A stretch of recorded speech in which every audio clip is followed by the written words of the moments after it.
and solutions. With my first breath each morning and my last breath each evening.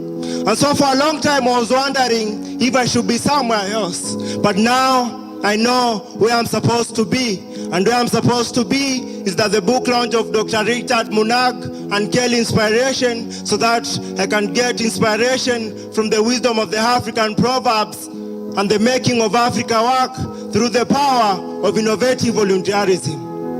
All protocols observed. I'm Joshua Chama, a poet and an author. His love for the youth surpasses everything else he does. And actually, that's what his book revolves around. He works with the youth, he loves the youth, he empowers the youth, he does everything with the youth. I think he's young at heart. He's living his younger life with us now. He's a daktari by profession. He does this for a living. It's been to 1,001 countries. We are one of them, but this is now his second home. Launching his book for the first time in Nairobi. Please help me welcome on stage Daktari Richard. Let's embrace innovative volunteerism. Through you, we find a way. Karibu sana. We see the pathway to a greener, kinder future, to a brighter, better day. The master of the land. Thank you very much, Captain Otoyo, for that amazing introduction. Asante, Dr. Munang. And thanks to everyone who is present here today. I think I'll stand on the already existing established protocols. But let me just acknowledge what we've already heard from my brother Robert Borale, his message of being inside a hole and people looking at you and everybody leaving a note, but at the end of the day, somebody jumps down and the two of you remain there. To Obina, your message, everybody has his time. Yes, indeed, everybody has his time. To Oeya, your inspiration is not just important, but it is timely. To Professor, thank you for your wisdom. To Naomi, you are an inspiration not only to the girl child, but to the young boys that are growing up across the entire African continent, and you are showing that tenacity can be developed and tenacity can be able to bring endurance. And to my friend Kelly, Mr. Odungo, your father, not you, let me just use this opportunity to say that you should be proud of your son. His humility and his dedication is not just an example. I met him online and I told him I would like to meet you. And when he showed up, I saw what millions of youth across the continent sometimes have, but we don't know. And so today, I want to say you should be proud of your son, and I want to say, Kelly, you are an inspiration and you are an epitome of gentility to millions of youth across the continent. So congratulations.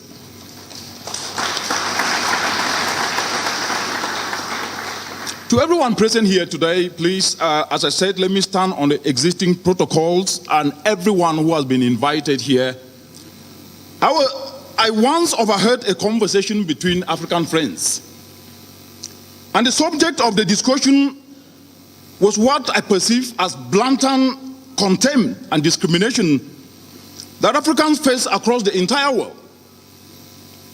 They talked of how the world conscience sometimes seem indifferent to the plight of African migrants losing their lives in the Mediterranean Sea as they search for elusive greener pastures. Just this year, January to June, 2,000 Africans died as they struggled to cross the Mediterranean Sea. Even though I wasn't part of this conversation, I was saddened. And amidst this sober narrative, a powerful question was asked. Why do Africans seek greener pastures, whereas they have the same ability to be able to build a continent that is fit for purpose and can be able to provide to every citizen? The answer to this question didn't come at the end, but the answer to this question is summed up in 2 words. It is summed up in great wisdom. Great wisdom is what Africa needs today. And it is often hidden in the sayings and the proverbs of Africa. So today, my good friend Kelly is launching his magnificent book called Wisdom from African Proverbs that will bring that wisdom closer to each and every one of us. Please give him a round of applause as we support him. Thank you very much. When you read Kelly's book, what you're going to notice is that it is not only laden with proverbs, but the meaning of those proverbs are an inspiration to each and every one of us to see that we can offer something, that each and every one of us is unique. That we may think sometimes that we don't have what it takes to be able to make a difference, but we have what it takes to be able to move the needle forward. And the collective effort of each and every one of us can make a difference in our continent. But sometimes we get focused on what doesn't work, ignoring what we could have focused on, because most of the time what happens in the continent is that what doesn't work is what is attractive to be discussed, but what works is what is ignored. And as Mr. Robert Burale said, negative narratives drains. There is profound power in a narrative. What shapes societies is narrative. Narratives shape perspectives. Narratives can empower as well as they can be able to drain and depreciate a community and society. And therefore what we consume is important. And therefore these proverbs in this book by Kelly, I encounter one of my favorite African proverbs there, which goes thus, that only a wise person can solve a difficult problem. And its implication today is that if we want to see Africa succeed, if we want to see Africa move forward, there is one critical virtue that we need, and that is wisdom. And that wisdom is very, very important, especially at this time when the continent of Africa today, from the coastlines of West Africa to the rainforests of the equatorial and Central African region, to the Sahara Desert and down to the Kalahari Desert of the Southern African region, and to the Matoke Hills in the eastern part of Africa, the language is same: difficulty, adversity, food insecurity, with our brothers and sisters going to bed hungry.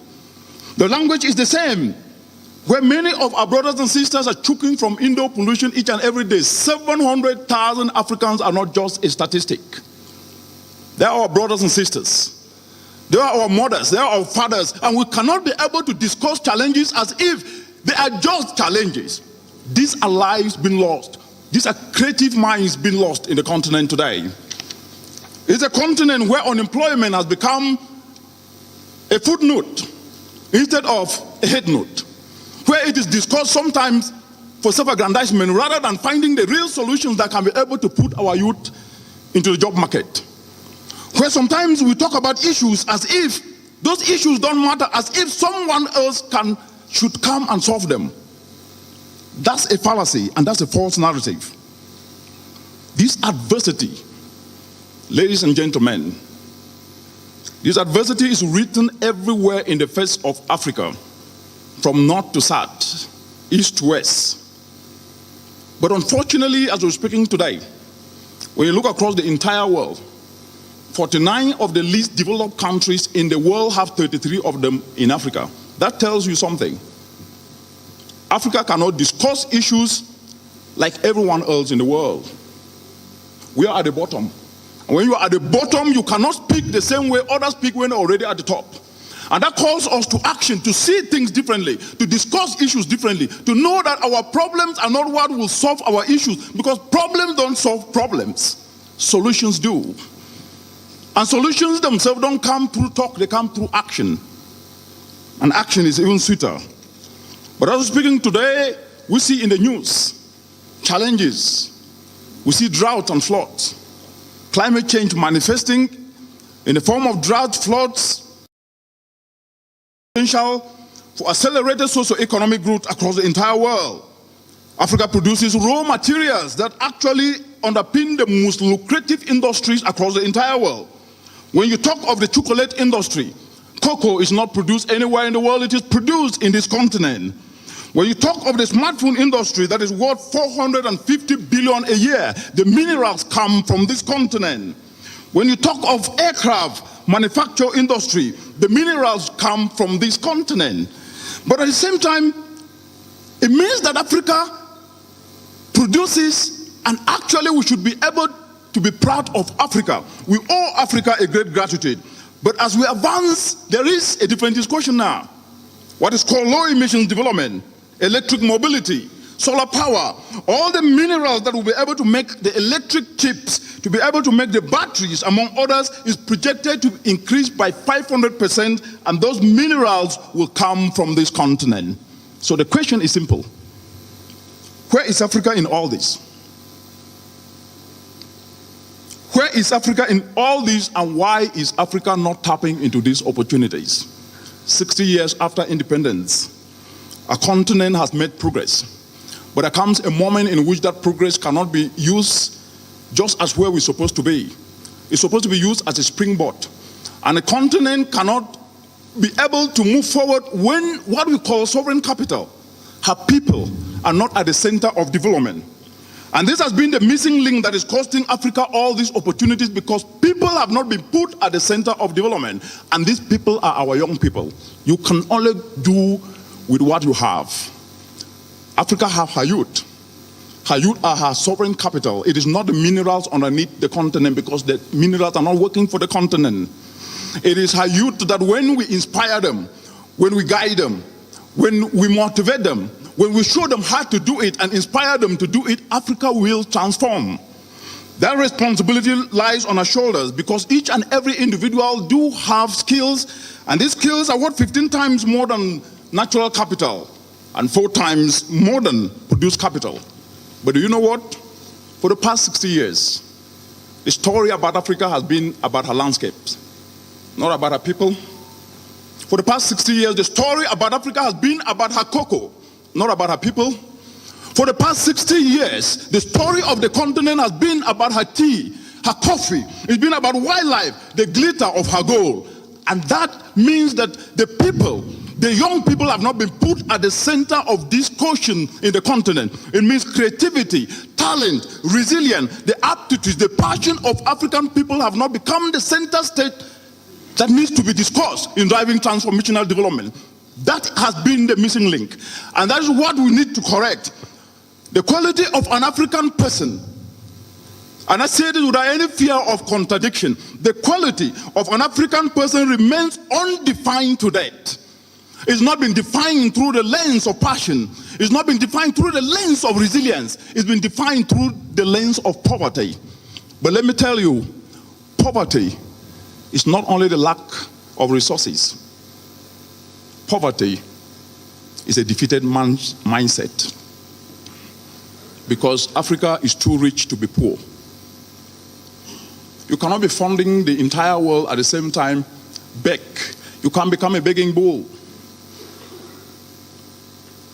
And I think the young people of the continent are blessed, not only because they are Africans, they are blessed because of the times in which we are living in today.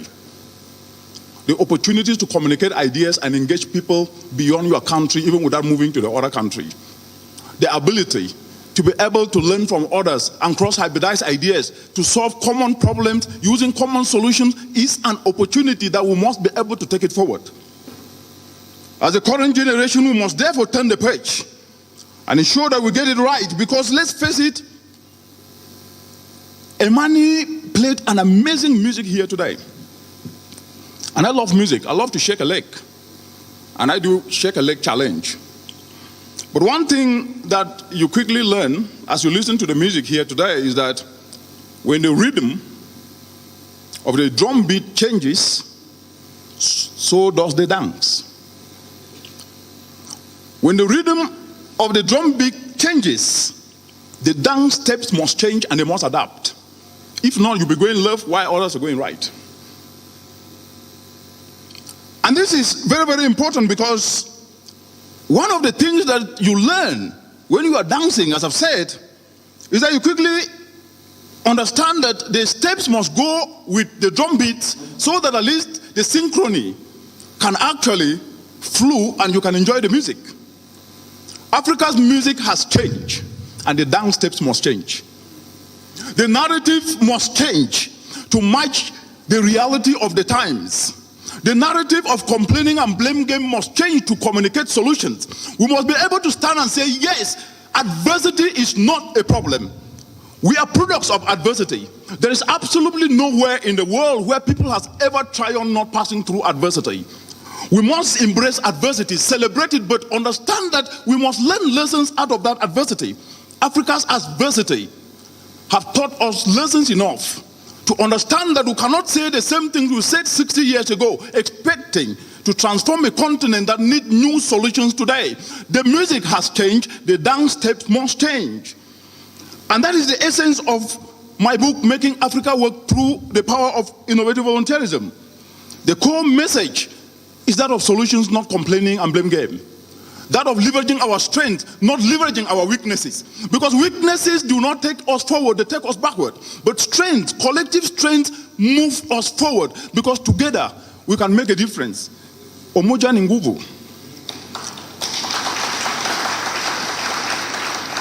It underlines the need for us, wherever we come from, we must rise above nationality alone.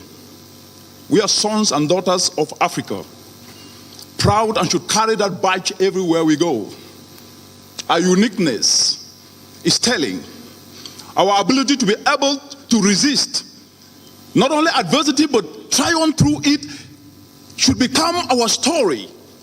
We should not shy away from telling what has built us and made us, and instead talk about what has broken us. You cannot grow when you focus on what breaks you. You grow when you focus on what lifts you. That's what we need in the continent today. And there comes a time when rising up to take that center stage takes people to think out of the box.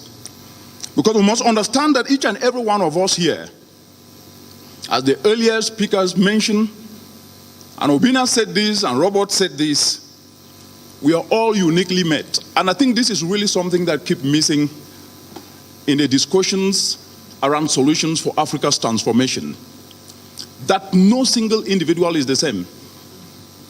That regardless of the background you come from, you are gifted with something. And that something is missing somewhere to make the full equation.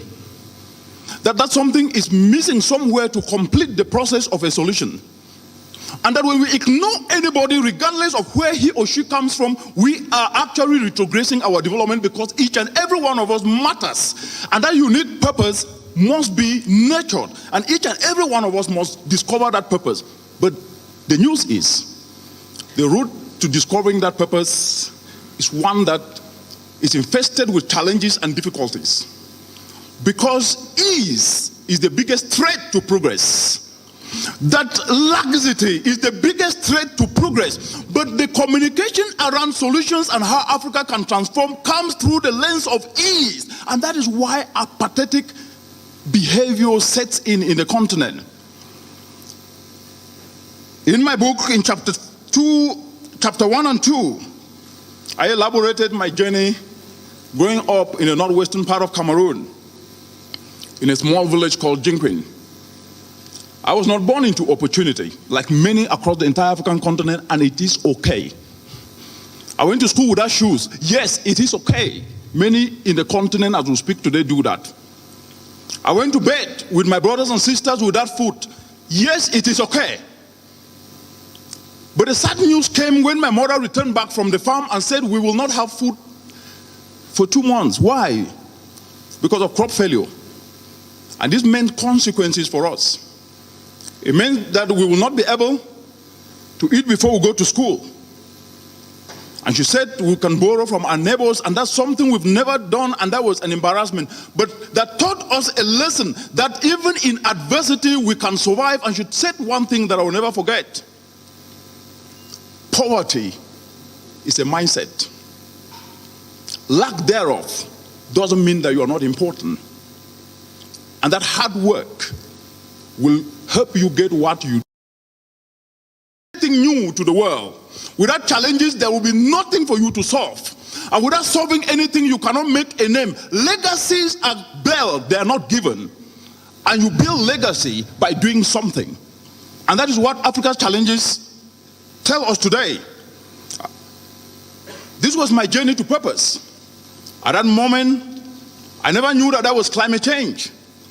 But later on, as I studied and leveraging on volunteerism and volunteering in an NGO, getting a 1-year experience, I later on got a scholarship to study at the University of Nottingham through volunteering. My parents could not have paid the fees, but by volunteering, I earned that experience. I gained the experience, and that experience gave me a scholarship.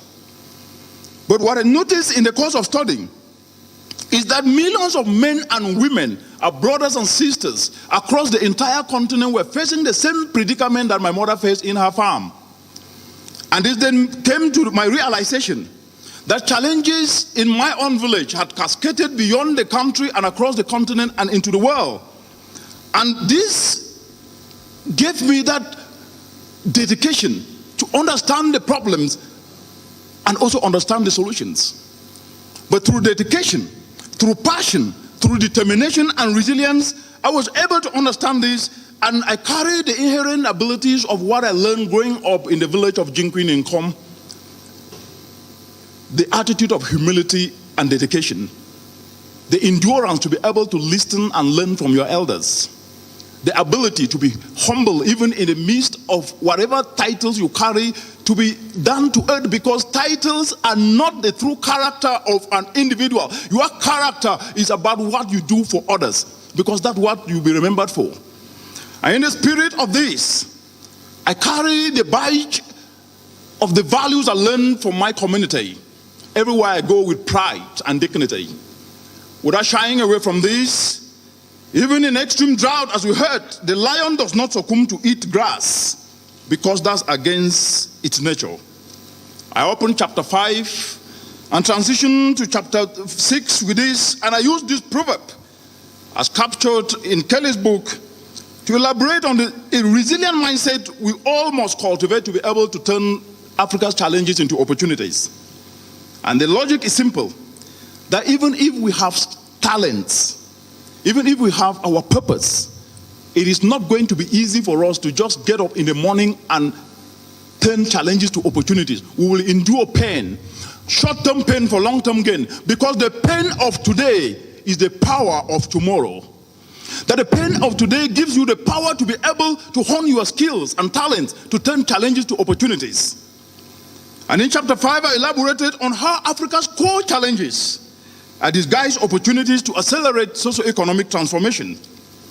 And articulated how in 1970, the continent exhibited manufacturing at a very higher rate, and today it's at 10%. That means Africa is retrogressing. And that's the question that we must be able to answer today. In chapter 7, the core of innovative volunteerism, I open it with cross a river in a crowd and the crocodiles won't eat you. And this proverb encapsulates the essence of innovative volunteerism, the ability for each and every one of us to bring our talents together, to see opportunities in challenges, to understand that it is selflessness that we need in our communities, not selfishness, to understand that it is unity of purpose, it is hopefulness, not hopelessness, that we instill in others, that it is that collectivism to do things, not individualism, and that leveraging these tenets of innovative volunteerism, leveraging on our passion, dedication, endurance, we can be able to move forward. And this is what we need today. But as you get out there were men and women just like us today who stepped out with nothing. They were armed with nothing. They had no money. They had no world in whatever form.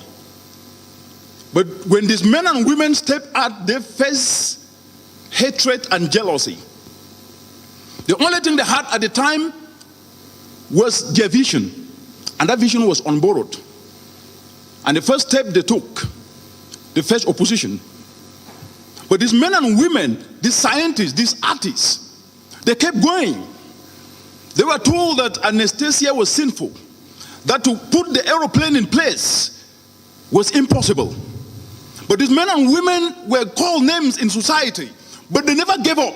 They endured and they were dedicated. And at the end of the day, we had the technologies that we have today. But they decided not to be carried away by the crowd, because the applause in the crowd may not mean that much, because it may be absent tomorrow and it may depreciate your passion. But it is a passion in your performance that matters. The passion in your performance, the ability to get up in the morning and say, I will do it.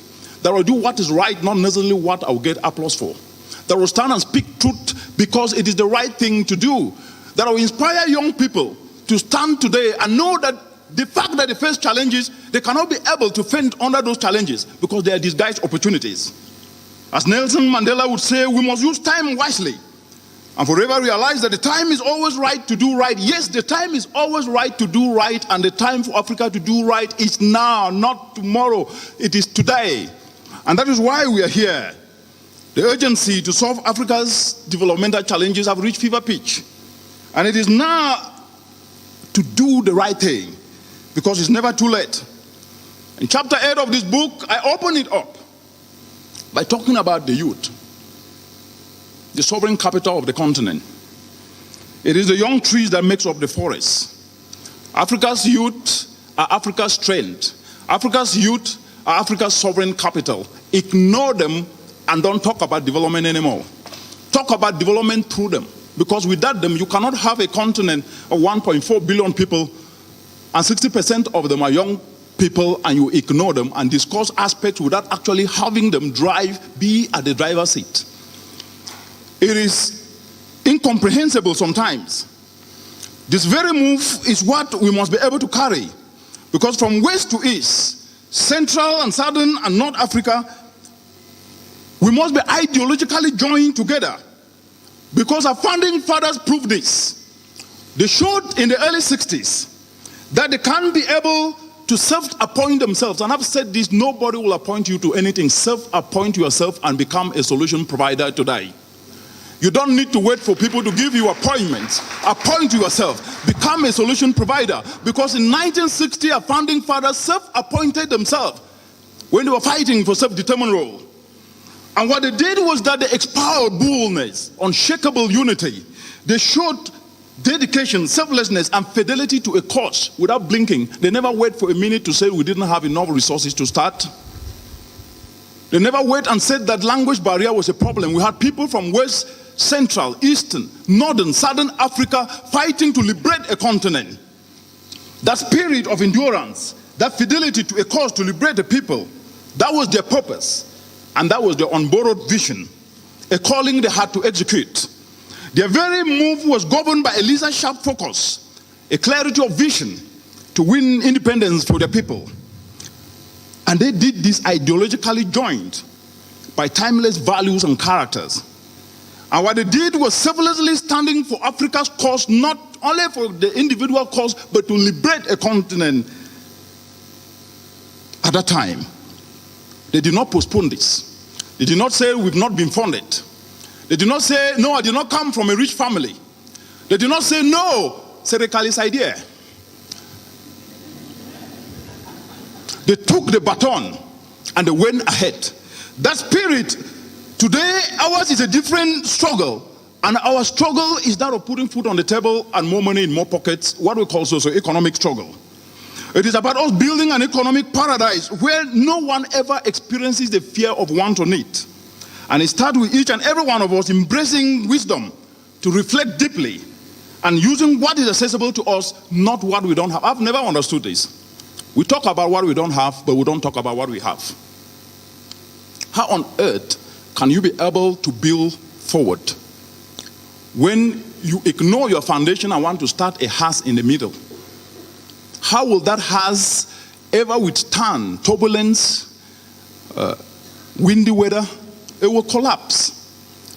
Without you understanding what you have, your talent, your gifts, and perfecting them to leverage them anywhere you are with pride and honor, you cannot be able to drive transformational development even for yourself. What I've learned in my entire life till date is that what is popular sometimes, always don't last. But what is not popular, as you heard today, Obina, to Oweya, to Naomi, to Robert, your past is not a determinant for your future. Your challenges of today are not a determinant of your tomorrow, but they help build the resilience that you need, because excellence is born out of adversity. Excellence is born out of you developing that resilience to be able to withstand regardless of the difficulties. And because of this, I'll leave you with 5 points that I think that could be able to shape not only your thinking as you read Kelly's book and read my book, but to rejuvenate your ability to be able to see things differently starting today. And one thing you must always remember is that if you tell a hungry child that you gave him or her food yesterday, that means nothing to that child. That child is hungry now. That means that fundamentals are non-negotiable. It means that if you don't do anything today that can help put money in your pocket and food on the table of many, that means nothing to anybody who you talk to. You must be able to make them see themselves of what they can do to be able to put food on the table and more money in more pockets. Fundamentals are non-negotiable. That takes me to the second point, which has been buttressed a lot today. I call passion the new currency of now. Let me tell you this. Without passion, everything you do is short-lived. Passion is the fuel, the flame that gets you up even when nobody believes in you. It is that which you will get up in the morning even if you don't have 1 shilling in your pocket, but believing that I will do it because it's worth it. Passion is the new currency of now. Through money, $3 trillion on a person without passion, he squanders that money, and the next week he will have nothing. But give a passionate person ideas. He turns those ideas to solutions and become a billionaire. It's as simple as that. Become passionate and develop purposeful passion. That takes me to the third point. You must retool your skill. Being talented is good, but you must put effort to transform that talent into a skill. Because your biggest premium today is your skill, your ability to understand yourself, perfect yourself, and know that you can be able to stand anywhere and articulate your issues and do something without fear because you have honed your skills. Your skills will bring you money. Your skill will take you to places. Never ever underestimate that. But it takes passion to be able to do that. And that takes me to the fourth point, which is an aspect that I haven't heard across the continent. And it's a very dangerous pathway that I see being created. That despite the fact that with all the degrees and with a PhD, it doesn't necessarily matter. It might not keep you or open the doors in places in which you are supposed to enter. It's your commitment. Without commitment, you will lose it. It is you are in taking initiative, getting up and saying, "Sir, madam, can I do this?" even without being asked. Because the attitude of thinking that we must only be asked before we can do, we are losing opportunities. When you meet people, don't tell them how poor you are. Tell them what you can bring to the table. Automatically, you'll be embraced. Do not use what you don't have or what is making you where you are to sell yourself. That is already a no. They will see you as a toxic asset. But when you see somebody and you say, "I am good at singing, I can come and perform at your event," you've already won over that person and you've sold yourself and you've marketed yourself without knowing. Never ever communicate problems, communicate solutions. And we must develop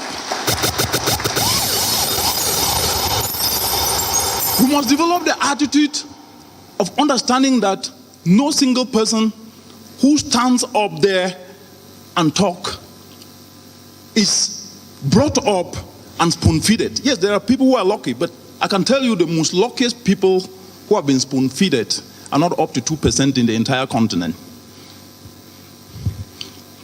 People reach where they are and survive where they are because they build gravitas, because they've endured adversity, they've developed skills, they understand, and even if they fall down, they get up. And that is the spirit that we need to cultivate today. These qualities that I've given you will set you apart in the world.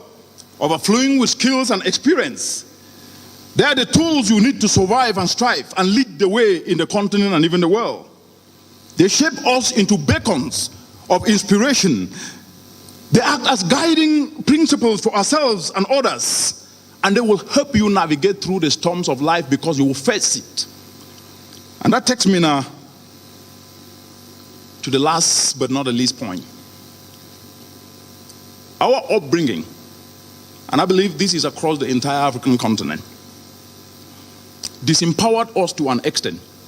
Our parents didn't do it because they hated us, they did it out of love. They never allowed us to have conversations with them. They never allowed us to ideate out of love and out of respect because they were instilling in us respect. But that helped us in one way, but also made us to lose out on so many things. The ability to be able to co-create and ideate with your colleagues and with your friends and even with your family members without necessarily getting into an argument. But I've got news for you today. We were not taught how to fail. We were only looked how to succeed, but not allowing us to fail, because you cannot succeed when you have not failed. And so my point is, never ever fear failure, because failure is the stepping stone to success. And therefore, if you don't fail, then it means that you're not doing right, because it is only through failure that you then step up. Setbacks, you come back. Setbacks, you come back. And through the process, you are learning and having experience. And with that experience, you can be able to move forward. So failure is not something we should fear. And remember that your path will not always be smooth. Remember that you are going to face challenges. And failure will help you to change the route you are going. It will help you to change the stop sign. It will help you to ensure that at least you change tactic and approaches. And you are going to face embarrassment even from your own family members. If you haven't faced it, be prepared. You are going to lose friends.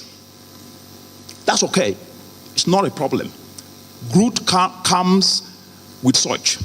But my message to you today is that always remember that every downfall is a valuable lesson to shape you to a better person.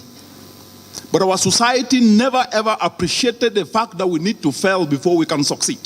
And the reason I am talking about this today is that never be afraid to try something you don't know, because in doing you will learn, and by learning you will grow. By growing you will progress, and by progressing we will transform the African continent. Distinguished colleagues, ladies and gentlemen, we therefore must have faith. Faith is a belief in things not seen, the ability that I will try today and act, because it's only through acting that we can have hope for a better tomorrow. That our abilities to do that which we don't know, that even when we are told we cannot, we defy the odds that we will.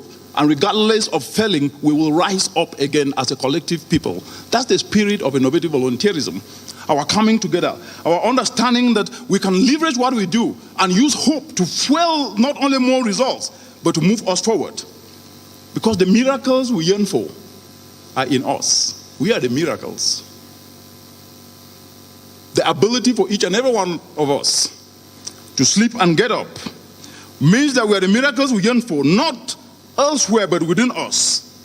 And our shared history, our shared ability and potential should never be used as a competition to bring each and every African down. We should use it as a tool for cooperation. We must be able to cooperate, to turn challenges to opportunities, because we must remember, a single bracelet does not jingle.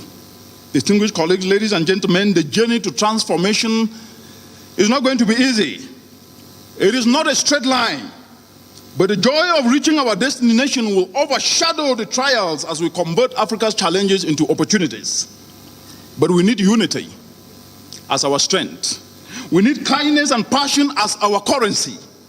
We need hard work, and we need boldness in our hands towards a vibrant, prosperous Africa, because what we can do today, we will transform Africa, understanding that even the biggest cock that crews today was once an egg. Thank you. I wanna be rich. I wanna be famous. Repeat that last one. Repeat that last one. That even the biggest cock that crews today was once an egg. We have a few things like, how do you say in Kiswahili, our unity is our strength. Umoja ni nguvu. Yes. Umoja ni nguvu. Is that correct? You got it. That's what you got right. Yeah. From February, we all marched to March. In April, Dr. Richard Munang and Kelly Inspiration, they were real with their dreams. In May, they buried all their babies. In June, we had to dance into their tunes. In July, we truly had trust in them. And here we are, standing straight, walking tall, and facing forward. And here I am, standing boldly on the stage, surrounded by the wisdom from the African proverbs on my left, and the making of Africa work through the power of innovative volunteerism on my right, with Dr. Richard Munang and Kelly Inspiration sitting on the throne with all the power our continent Africa has been craving for. 1, 2, mic testing. Na mimi ni fan wa Sonko, so every time utanipata tu behind the mic. Hey Dr. Richard Munang, hey Kelly Inspiration, hey everyone. This book lounge is like a tree that catches fire, and it is spread to the rest of the vegetation until the whole forest is engulfed with illuminating flames that will leave Africa so bright. And so this is one of the greatest change in humanity, because we are going to pass it to the next generation. We are going to pass it to everybody, to all the other bodies.